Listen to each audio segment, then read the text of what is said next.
Vidyayatan studies সেন্টারের online ক্লাসে সকলকে স্বাগত জানাই। বাদল স্যারের সাজেশন আমাদের জন্য খুব গুরুত্বপূর্ণ। আমরা এত বছর ধরে দেখে আসছি বাদল স্যার যেগুলো সাজেশন দেন মোটামুটি সেখান থেকে প্রচুর পরিমাণে কমন আসে। তো আজকে আমরা ভূগোলের একটা প্রশ্ন আলোচনা করব বাদল স্যারের এই সাজেশন থেকেই। আগামী এই বছরের জন্য খুবই গুরুত্বপূর্ণ। কোভিড সিচুয়েশনের পরে বা এর মধ্যে যে পরীক্ষা হতে চলেছে তোমাদের ক্লাস 12-এর, সেখানে ভূগোলের 5টা প্রশ্ন আসে 7 মার্কের। তার মধ্যে একটা প্রশ্ন নিয়ে আমরা আলোচনা করছি যেটা এবছরের বাদল স্যারের সাজেশনে খুবই গুরুত্বপূর্ণ। তো প্রশ্নটা আমরা দেখি, কাম্য জনসংখ্যা কাকে বলে এবং এর বৈশিষ্ট্য আলোচনা করো। 3 মার্ক রয়েছে এবং সেই সঙ্গে রয়েছে কী ধরনের ভৌগোলিক পরিবেশে বিক্ষিপ্ত বসতি গড়ে ওঠে, বিক্ষিপ্ত জনবসতি গড়ে ওঠে। এর জন্য 2 নম্বর দেওয়া রয়েছে।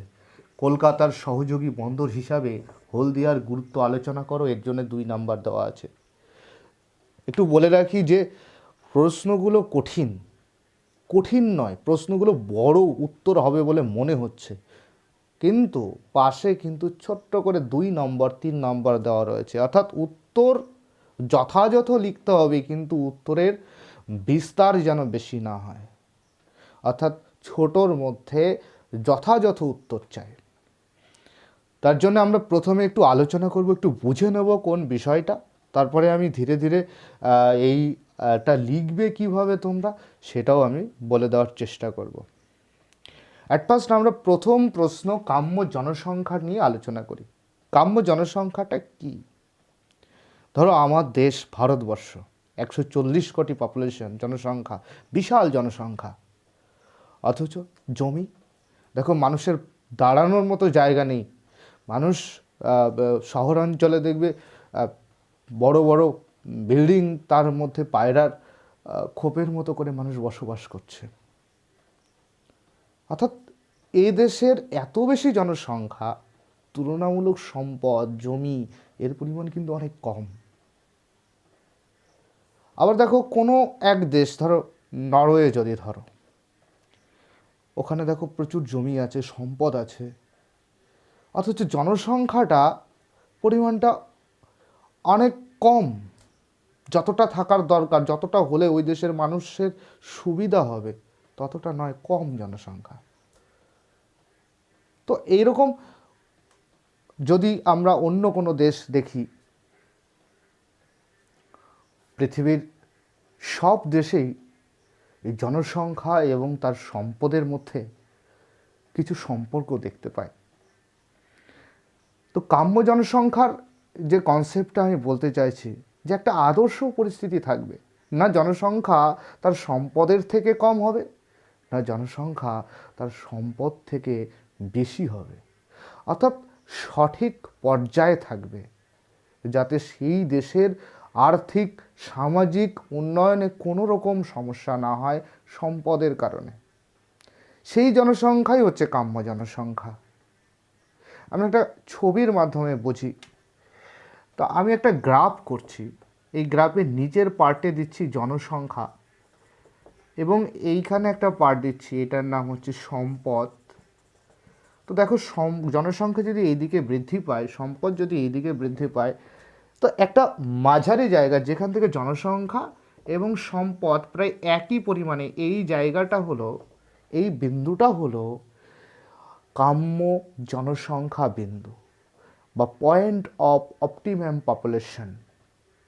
তো এই বিন্দু থেকে আমরা যদি এই দিকে আসি বা এই দিকে যাই, যেদিকেই যায় না কেন, দেখো এই দিকে গেলে জনসংখ্যাটা বাড়ছে কিন্তু সম্পদ আরও কমছে। ফলে কি জনবিস্ফোরণ ঘটছে, এই সাইডে হচ্ছে জনবিস্ফোরণ হচ্ছে। আবার এই দিকে যদি আসো, দেখো এদিকে জনসংখ্যা কমছে, সম্পদের পরিমাণও কম আছে, বা সম্পদের তুলনামূলকভাবে জনসংখ্যা অনেক কম, সম্পদ আছে। তো এরকম সিচুয়েশান যদি তৈরি হয়, তখন সেখানে শূন্য জনসংখ্যা পরিস্থিতি তৈরি হবে।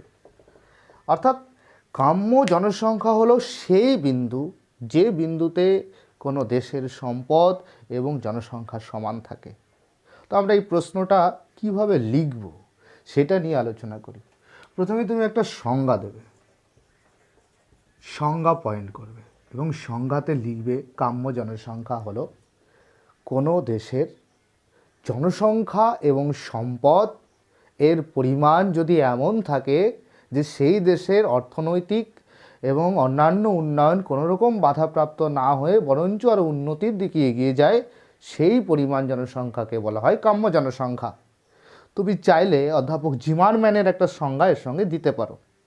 জিমারম্যান কি বলেছেন, যে মানুষ জমি অনুপাতের যদি আদর্শ অনুপাত হয়, অর্থাৎ মানুষ এবং জমির যে অনুপাতটা সেটা যদি ঠিকঠাক হয়, কম বেশি না হয়, আদর্শ হয়, তাকেই বলছে কাম্য জনসংখ্যা। তো আমরা সংক্ষেপে সংজ্ঞা দিতে পারি, সেই সঙ্গে আমরা অধ্যাপক জিমারম্যানের সংজ্ঞাটাও দিতে পারি। এবার এইটুকু লিখে আমরা একটা ছবি দিলে মোটামুটি হয়ে যাবে, কিন্তু তুমি আরেকটা কাজ করতে হবে। যেহেতু কাম্য জনসংখ্যার সঙ্গে সঙ্গে আমরা ছবিতে দেখলাম জনবিস্ফোরণ এবং শূন্য জনসংখ্যা বা স্বল্প জনসংখ্যাটাও সম্পর্কিত, তাই লেখার পরে এর সঙ্গে কিন্তু এই দুটো পয়েন্ট অ্যাড করার চেষ্টা করবে। অর্থাৎ কী হবে, সংজ্ঞা, এখানে সংজ্ঞার মধ্যে বেসিক সংজ্ঞাটা দেবে, তারপরে জিমারম্যানের কী বলেছে সেটা দেবে, পাশে ছবি আঁকবে এবং তুমি এখানে একটা পয়েন্ট করে লিখবে যে জনস্বল্পতা ছোট্ট করে, আর বিস্ফোরণ। তো জনস্বল্পতাতে বেশি কিছু লিখবে না, বলবে কাম্য জনসংখ্যা থেকে যদি জনসংখ্যা বেশি হয় তখন তাকে বিস্ফোরণ বলছে, আর যদি কাম্য জনসংখ্যা থেকে জনসংখ্যা কম হয় তখন তাকে বলছে জনস্বল্পতা। এই দুটো পয়েন্ট অ্যাড করবে। 2 মার্কের প্রশ্ন, আমাদের নাম্বার পাওয়ার সুবিধার্থে আমরা এই পয়েন্টগুলো বাড়ালাম। এবং যদিও কাম্য জনসংখ্যা রিলেটেড, ছবিটা আঁকবে, সংজ্ঞা দেবে। এইভাবে শেষ হলো কাম্য জনসংখ্যা কাকে বলে। এবার আমাদের বলেছে বৈশিষ্ট্য। তো বৈশিষ্ট্য আমরা পয়েন্ট করব কাম্য জনসংখ্যা। আমরা কয়েকটা বৈশিষ্ট্য দেখি, কি বৈশিষ্ট্য হতে পারে। 1 নম্বর বৈশিষ্ট্য, দেখো জনসংখ্যা যদি আমরা একটা পয়েন্ট করি, দেখব কাম্য জনসংখ্যা কিন্তু খুব বেশি নয়। আমরা নিজের ভাষাতেই লিখব যে কাম্য জনসংখ্যায় জনসংখ্যা সঠিক পরিমাণ থাকে, না বেশি না কম। আবার একটা পয়েন্ট করতে পারি সম্পদের পরিমাণ।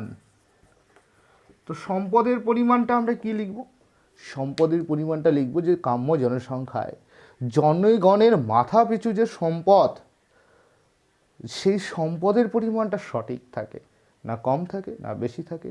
সিম্পল কনসেপ্ট, এইগুলো আমরা সহজ ভাষায় লিখব। এবং আরেকটা ব্যাপার হচ্ছে সম্পদের উন্নয়ন কিভাবে হচ্ছে, ডেভেলপমেন্ট। তো আমরা এটা একটা পয়েন্ট করতে পারি বৈশিষ্ট্যের মধ্যে, যে উন্নয়ন বা বিকাশ। দেখো এইরকম পরিস্থিতি যদি থাকে তবেই না উন্নয়ন হবে, কারণ জনসংখ্যা যদি কম হয় কাজ করার মানুষ কোথায়, সম্পদ যদি কম হয় তো মানুষ এগোবে কী করে। সুতরাং কাম্য জনসংখ্যা হলেই দ্রুত উন্নয়ন হবে, এই কথাটা আমাকে লিখতে হবে। আর হচ্ছে আরেকটা ব্যাপার হচ্ছে স্থায়িত্ব। এই 4টে পয়েন্ট লিখলেই হবে। স্থায়িত্বটা কি, স্থায়িত্ব হচ্ছে কাম্য জনসংখ্যা একটা দেশে কিন্তু দীর্ঘদিন থাকতে পারে না, উন্নতি হতে হতে সেখানে জনসংখ্যা বাড়তে পারে বা সম্পদ কমে যেতে পারে, অর্থাৎ কাম্য জনসংখ্যাটা কোনো দেশে স্থায়ী নয়। আরেকটা ব্যাপার, পৃথিবীর কোনো দেশেই এরকম কাম্য জনসংখ্যা দেখা যায় না। তো এটাও আমরা বৈশিষ্ট্যের মধ্যে লিখতে পারি। নির্দিষ্ট কাম্য জনসংখ্যা দেখা যায় না, বেশিরভাগ জায়গায় জনস্বল্পতা অথবা জনবিস্ফোরণ দেখা যায়। আমাদের প্রতিবেশী দেশ বাংলাদেশ, পাকিস্তান, ভারত, আফগানিস্তান, শ্রীলঙ্কা, মায়ানমার, সব জায়গায় জনবিস্ফোরণ। আবার তুমি যদি ধরো আমেরিকা, নরওয়ে, তোমার কানাডা, এই সমস্ত দেশগুলোতে তোমার জনস্বল্পতা, কিন্তু কাম্য জনসংখ্যার নির্দিষ্ট দেশ বলা মুশকিল, হয় না। তার জন্য বলছে কাম্য জনসংখ্যা যদি কোনো দেশে হয়েও যায় কোনো সময়, কিন্তু তার স্থায়িত্ব বেশি দিন থাকতে পারে না, হয় কমে যাবে নয় বেড়ে যাবে। তো এই হলো কাম্য জনসংখ্যার কনসেপ্ট। এবার আমরা চলে আসি দ্বিতীয় প্রশ্ন, দ্বিতীয় প্রশ্ন আমাদের, কি ধরনের ভৌগোলিক পরিবেশে বিক্ষিপ্ত বসতি গড়ে ওঠে? অ্যাট ফার্স্ট আমরা বিক্ষিপ্ত বসতি সম্পর্কে জানব। জনবসতি প্রধানত 3 প্রকার: গোষ্ঠীবদ্ধ, বিক্ষিপ্ত এবং বিচ্ছিন্ন। তো মূলত আমাদের এই দুটো গুরুত্বপূর্ণ, গোষ্ঠীবদ্ধ আর বিক্ষিপ্ত। গোষ্ঠীবদ্ধ কি, দেখো আমি 3টে কনসেপ্টটাকে আমি দেখানোর চেষ্টা করছি, যেহেতু কনসেপ্টটা আলোচনা করছি, পরে আমি বলে দিচ্ছি কীভাবে লিখবে। ধরো এটা একটা রাস্তা, তো এই রাস্তার পাশে আরেকটা রাস্তা এখানে আসলো, এইগুলো জনবসতি মানে মানুষের বাড়ি। দেখো এই বাড়িগুলো না সব এক জায়গায় জড়ো হয়েছে। এই জড়ো হয়ে মানে কি একটা গোষ্ঠী তৈরি হয়েছে, দ্যাট ইজ গোষ্ঠীবদ্ধ জনবসতি। এবার হচ্ছে ধরো বিক্ষিপ্ত বসতি আর বিচ্ছিন্ন বসতি। তো ধরো বিক্ষিপ্ত বসতিটা কি, ছড়িয়ে ছিটিয়ে একটা রাস্তা আছে, একটা মেঠো রাস্তা আছে, তো কী হয়েছে, এখানে একটা বসতি হয়েছে, তার পাশে আর একটা হয়েছে, বাট কাছাকাছি কোথাও নেই, আবার দূরে একটা, এখানে একটা, ওখানে একটা, এরকম ছড়িয়ে ছিটিয়ে রয়েছে। ছড়িয়ে ছিটিয়ে থাকা জনবসতিকে বিক্ষিপ্ত বসতি বলে। অর্থাৎ দুটো, একটা বাড়ি, 3টে বাড়ির ছোট্ট একটা পাড়া নিয়ে তৈরি হলো কোনো একটা বিক্ষিপ্ত বসতি। আর বিচ্ছিন্ন কি, দেখো কোনো যোগাযোগ ব্যবস্থা নেই। রাস্তা ধরো এখানে আছে, এটা রাস্তা, কিন্তু এই পাহাড়ের মধ্যে কোথায়, পাহাড়ের নিচে বা পাহাড়ের চূড়ায় এখানে একটা বসতি আছে, ওইখানে একটা বসতি, কারোর সাথে কারোর সম্পর্ক নেই, এরকম ধরনের হলো বিচ্ছিন্ন বসতি। তো আমাদের দরকার হলো এই বিক্ষিপ্ত বসতি, অর্থাৎ এই বসতিটা আমাদের দরকার, বাকিগুলো দরকার নেই। অর্থাৎ আমাদেরকে এই ছবিটা আঁকতে হবে। একটা কথা বলি যে জনবসতি, জনসংখ্যা এবং রাস্তা, এইগুলো আমাদের সবসময় লাল কালি দিয়ে আঁকার চেষ্টা করতে হবে। এগুলোর ভৌগোলিক রং লাল রঙেই মূলত দেখানো হয়, তাই এগুলোকে লাল কালি দিয়ে এই ছবিটা করার চেষ্টা করবে। আমি প্রশ্নে ফিরে আসি, বলছে কি ধরনের পরিবেশে বিক্ষিপ্ত বসতি গড়ে ওঠে, অর্থাৎ বিক্ষিপ্ত বসতি গড়ে ওঠে কেন, কোন জায়গায় গড়ে ওঠে, সেই বিষয়টাকে আমাদের আলোচনা করতে হবে। তো অ্যাট ফার্স্ট আমরা বিক্ষিপ্ত বসতির সংজ্ঞা দিয়ে দেব, যে ছড়িয়ে ছিটিয়ে থাকা ছোট ছোট পাড়া নিয়ে গড়ে ওঠা ছোট ছোট বসতিকে বিক্ষিপ্ত বসতি বলে। তার ছবিটা দেব এবং পরে আমরা লিখব যে ভৌগোলিক পরিবেশ। তো এই ভৌগোলিক পরিবেশের মধ্যে আমরা কতগুলো পয়েন্ট করব, যার 1 নাম্বার পয়েন্ট হবে প্রাকৃতিক, আর একটা হবে অর্থনৈতিক বা সামাজিক, আর্থ সামাজিক। এই দুটো মেন কারণ আছে, অর্থাৎ এটা A নাম্বার কারণ, এটা B নাম্বার কারণ। যেহেতু 2 নাম্বারের প্রশ্ন, আমরা অনেক বিস্তারিত লিখতে পারবো না, ছোট করে লিখতে হবে, তাই এখানে আমরা একটা পয়েন্ট করতে পারি, যেমন ভূপ্রকৃতি।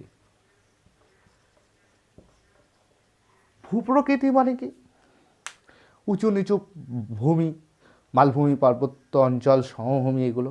তো বিক্ষিপ্ত বসতি কোথায় হয়, পাহাড়ি অঞ্চলেই হয় মূলত। দেখা গেলো দুটো একটা বাড়ি পাহাড়ের ঢালে, এই ঢালে বা নিচে ওখানে রয়েছে, এইভাবে তৈরি হয়। তার মানে কি, আমরা এখানে লিখতে পারি যে ভূপ্রকৃতি পাহাড়ি অঞ্চলে, ভূপ্রকৃতির জন্য মানুষ আলাদা আলাদা ছোট্ট ছোট পাড়া নিয়ে গোষ্ঠী বিক্ষিপ্ত বসতি গড়ে তোলে। তো আবার আরেকটা পয়েন্ট হতে পারে যে হলো জলবায়ু, প্রাকৃতিকের মধ্যে। তো জলবায়ুগত সুবিধার জন্য বা জলবায়ুগত অসুবিধার জন্য মানুষ কী করে ছড়িয়ে ছিটিয়ে বসবাস করে। তো এইগুলো ছোট্ট ছোট্ট করে নিজের ভাষায় 1 লাইন করে লিখতে হবে। জল, পানীয় জল, একটা মানুষের বেঁচে থাকতে গেলে পানীয় জল খুব প্রয়োজন। তো এই সমস্ত অঞ্চলে, পাহাড়ি অঞ্চলে যেখানে বিক্ষিপ্ত বসতি গড়ে ওঠে বা মরুভূমি অঞ্চলে গড়ে ওঠে, তার মূল কারণ কিন্তু জল। দেখা গেলো একটা ছোট্ট মরুদ্যান আছে, মরুদ্যানের পাশে কয়েকটা বসতি গড়ে উঠলো, অথবা পাহাড়ি অঞ্চলে একটা ঝর্ণা আছে, ঝর্ণার পাশে গড়ে উঠলো। এইটাই আমাকে এখানে লিখতে হবে, জলের প্রয়োজনে মানুষ কোনো পাহাড়ি ঝর্ণার পাশে বা কোনো মরুভূমির মরুদ্যানের পাশে বিক্ষিপ্ত বসতি গড়ে তোলে। তো এরকম 2-3টে পয়েন্ট। আরেকটা আমি একটা পয়েন্ট দিতে পারি, যেমন প্রাকৃতিক দুর্যোগ। তো দুর্যোগটা কি, ধরো যেখানে বন্যা হয়, তো মানুষ কী করে, বন্যার হাত থেকে বাঁচার জন্য একটু উঁচু জায়গায় যদি পায় সেখানে বসতি স্থাপন করে। অর্থাৎ সেখানে একটা বিক্ষিপ্ত বসতি তৈরি হয়ে গেল। তো এইরকমই যেখানে বন্যা প্রবণতা আছে, ভূমিকম্পের প্রবণতা আছে, মানুষ সেই জায়গাগুলো চেঞ্জ করে নেয়। এবার যদি আমরা অর্থনৈতিকভাবে আসি, মূলত কৃষি আছে, তারপরে আছে পরিবহন আছে, যোগাযোগ আছে, এগুলো সব তোমরা জানো। কৃষি কি? চাষবাসের জন্য মানুষ কী করে, চাষের জমি পাড়া দেওয়ার জন্য বা ফসল নষ্ট না হয়ে যায়, এই সমস্ত কথা চিন্তা করে মানুষ কী করে, কৃষি জমির পাশে ছোটো ছোটো বসতি করে, অর্থাৎ বাড়ি অনেক দূরে দূরে তৈরি হয়। পরিবহন কি? রাস্তার পাশে বাড়ি রাখার চেষ্টা করে, যে কারণে দেখা গেল যে রাস্তার পাশে সব পরিবহন করতে সুবিধা হবে, বা তার কৃষিজাত পণ্য, কাঁচামাল ইত্যাদি পরিবহনের সুবিধা হবে এমন জায়গাতে বসবাস করে, সেগুলো আলাদা আলাদাভাবে হতে পারে। যোগাযোগ ব্যবস্থা, রাস্তাঘাট যেটা বললাম। তো এরকম যতগুলো পয়েন্ট আছে, 4-5টা পয়েন্ট তোমাকে ছোট ছোট করে করতে হবে, বলে লিখতে হবে, আর এখানে তোমাকে ছবিটা আঁকতে হবে। অ্যান্ড লাস্ট পার্টে চলে যাচ্ছি, প্রশ্নের লাস্ট পার্ট, কলকাতার সহযোগী বন্দর হিসাবে হলদিয়ার গুরুত্ব আলোচনা করতে। প্রথমে আমরা হলদিয়া বন্দর সম্পর্কে আলোচনা করি। আর কলকাতা বন্দর বলছে, ব্রিটিশরা যখন ভারতবর্ষে এসেছিল তখনই ওরা কলকাতা বন্দরটাকে প্রতিষ্ঠা করে। বাট আজকে অনেকগুলো দিন হয়ে গেছে, স্বাধীনতার অনেকগুলো দিন পার করেছি, ব্রিটিশরা কলকাতা বন্দরের স্থাপন অনেক আগে করেছে, তার আগেও ছিল ঐতিহাসিকভাবে, বাট ব্রিটিশরা ওটাকে অনেক ভালো চালু করে। তো দেখো, কলকাতা বন্দর আস্তে আস্তে রুগ্ন হয়ে যাচ্ছে, মানে মারা যাচ্ছে। বয়স হয়ে গেলে যেমন আমাদের কলকবজা সব ঢিলা হতে শুরু করে বয়স বাড়ার সঙ্গে সঙ্গে, তেমনি সমস্ত জিনিসেরও বন্দরও তাই। একটা বন্দর মানে নদী বা সমুদ্র এমন জায়গায় যেখানে জাহাজ চলাচল বা জাহাজ চলাচল করতে পারে, বা জাহাজেরকে নামানো হয় মালপত্র, সেই জায়গাটাকেই বলা হচ্ছে বন্দর।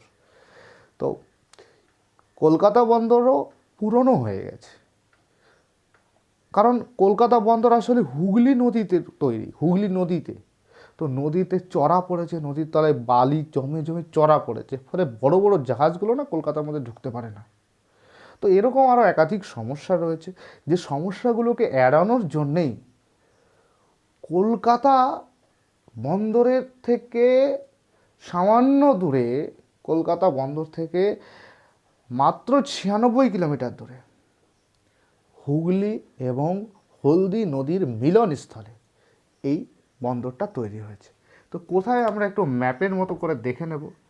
এটা ধরো হুগলি নদী, হুগলি হচ্ছে ভাগীরথী হুগলি, আর এই হুগলি নদী হচ্ছে গঙ্গা নদী। গঙ্গা নদীর পরে নাম হয়েছে ভাগীরথী হুগলি। তো সেই ভাগীরথী হুগলির হুগলি নদীটা তো ঠিক এইরকম জায়গাতে হয়েছে কি, এখানে হলদি নামে একটা নদী এসে এর সাথে মিশেছে, এটা হলদি নদী। আর এই হুগলি আর হলদি যেখানে মিলন হয়েছে, তার এই রকম জায়গাতে এই হলদিয়া বন্দরটি গড়ে উঠেছে, হলদিয়া বন্দরটি গড়ে উঠেছে। আর কলকাতা কোথায় বলো তো? কলকাতা এরকম জায়গাতে। অর্থাৎ এই হলো টোটাল আমার মানচিত্র, যেখানে হুগলি নদী, হলদি নদী, আর ঠিক এরকম জায়গাতে হচ্ছে হলদিয়া বন্দর অবস্থিত। এটা তুমি ছবিতে দেখাবে। বলেছে কেন এটা গড়ে উঠেছে, এটা মানুষ তৈরি করেছে, কৃত্রিম বন্দর কেন তৈরি করেছে বা কেন গড়ে উঠেছে।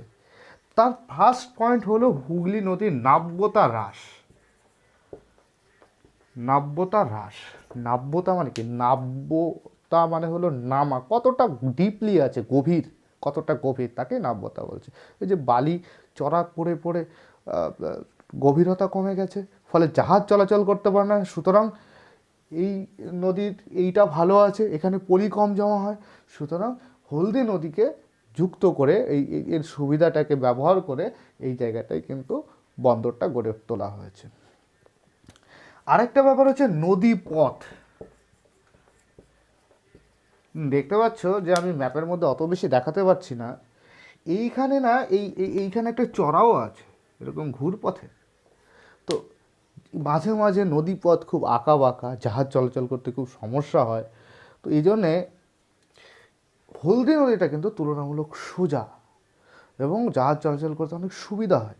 তো এইরকম এতে কি হয়, সময় বাঁচে, সময় সাশ্রয় হয়, তারপরে কি অর্থের সাশ্রয় হয়, সাশ্রয় হয়। তো এই জিনিসগুলো হচ্ছে লাভ, এই জন্যই হলদিয়া বন্দর গড়ে তোলা হয়েছে। আর একটা ব্যাপার হচ্ছে জলের গভীরতা বেশি, অনেক পয়েন্ট আছে, আমি সবগুলো পয়েন্ট বলছি না, তুমি তোমার মতো লিখে নিও, বইতেও আছে, আমি কতগুলো আলোচনা করছি, ভিডিও বড় হয়ে যাচ্ছে। তো শিল্পাঞ্চল রয়েছে না হলদিয়াতে, আর শিল্পাঞ্চল থাকার জন্য এখানে জাহাজের বন্দরের মেন প্রয়োজন। কলকাতাও এখন বসতি অঞ্চল হয়েছে, প্রচুর জায়গা হচ্ছে, প্রচুর বসতি জায়গা নেই, ফলে হলদিয়াটা একটা শিল্প অঞ্চল হয়ে গেছে, প্রধান শিল্প অঞ্চল হয়ে গেছে, পশ্চিমবাংলার প্রধান শিল্প অঞ্চলগুলির মধ্যে অন্যতম হলদিয়া, এবং ফলে ওখানে জাহাজের প্রয়োজন।